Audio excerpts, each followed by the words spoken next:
Donald ট্রাম্পের জমানায় football প্রেমীদের নিরাপত্তা নিয়ে যথেষ্ট সংশয় রয়েছে।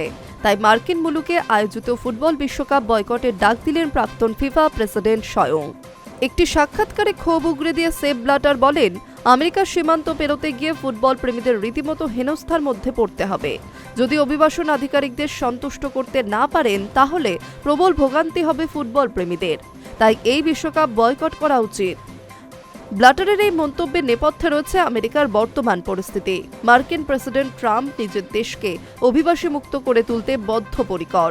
ইতিমধ্যেই আমেরিকা থেকে হাজারে হাজারে মানুষকে ফেরত পাঠানো হয়েছে তাদের জন্মভূমিতে। ৭৫টি দেশের নাগরিকদের জন্য আমেরিকার ভিসা দেওয়া পুরোপুরি বন্ধ।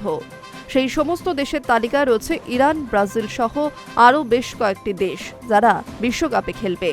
সেই দেশগুলির ফুটবলার, দর্শক, সাংবাদিকরা আদৌ ভিসা পাবেন কিনা সন্দেহ রয়েছে। যদিও ট্রাম্প আশ্বাস দিয়েছেন যে ফুটবলারদের জন্য তার দেশের দরজা খোলা, কিন্তু ট্রাম্পের এই আশ্বাসকে বাস্তবে আদৌ কার্যকর হবে সংশয় রয়েছে অনেকের মনেই।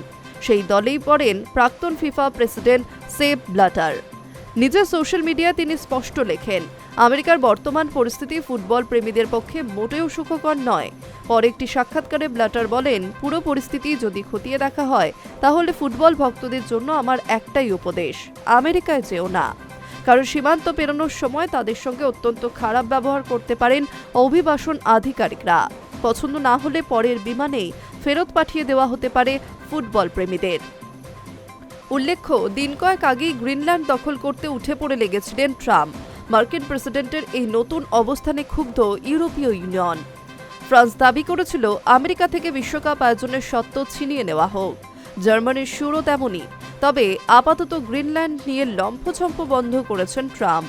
ফুটবল মহলে গুঞ্জন, শেষ মুহূর্ত পর্যন্ত যদি ট্রাম্প গ্রিনল্যান্ড অভিযান চালিয়ে যান তাহলে বিশ্বকাপে ইউরোপের একাধিক দেশ দল নাও পাঠাতে পারে। Hi news network.